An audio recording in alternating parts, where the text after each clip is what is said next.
ti mi mo mi sual tu akuya ti mi sinang ma in sakbo mo lo na ha lai ha te si isuk le sawi ummi rol le people ngai nak ha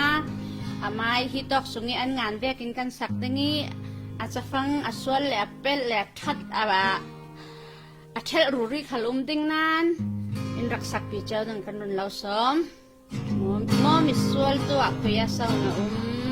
mo mi sual tua kuya sa na nanun nak ni le tha aliam tha nanun nang niletha aliam lana lấy tuần par môi nát trên in lấy hoang tuôn giang par môi nát trên in ngom sang la thì nát lại lâu rồi nát là thiệt bằng chi nạc lên lâu rơ nang nan teng pang ding Yang thering asi dan thana may laya runtu boy sisul na tu alaw nga nasibang in ama chupan mayo naswal na mo in alaw ngay tiam ding mô mi sual chan sung loi na Ô đây mi lại sual chan sung loi na nay laya sam rang in panok hoa na tlai pang ding Zamrangin panokwa na tlai pang ding lệ mua thì tu bol trả na ha Lenua titu po tanak latu Nazareth boy Jesus Feliam Nazareth boy Jisu a feliam zau Napiang tar ding asi Santana may laya Runtu boy Jisu na tu alaw nga Nasibang in ama chupan mayo Naswal ng muain alaw ngay tiam ding tu hi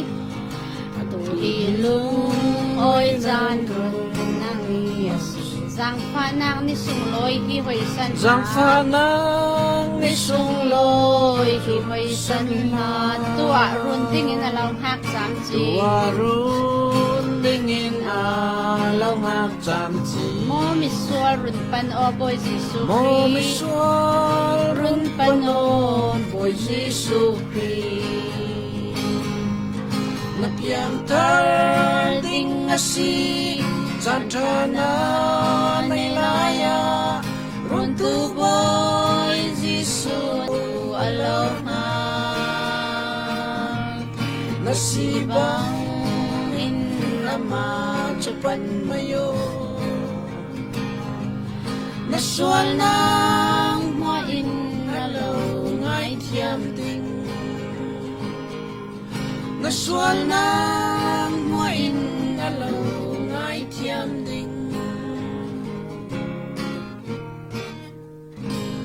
kan si nak bangin ama kan panchiao payulo kan sual nak mo in ngai thiam ding atu hi run nak ni giang pha nak ni chan sung loi kan nei lai chan te si ti hi tok munin kan run lau som du kan lung oi ngai ngai si In sakpi tu Nanza tetlu na Patienin athar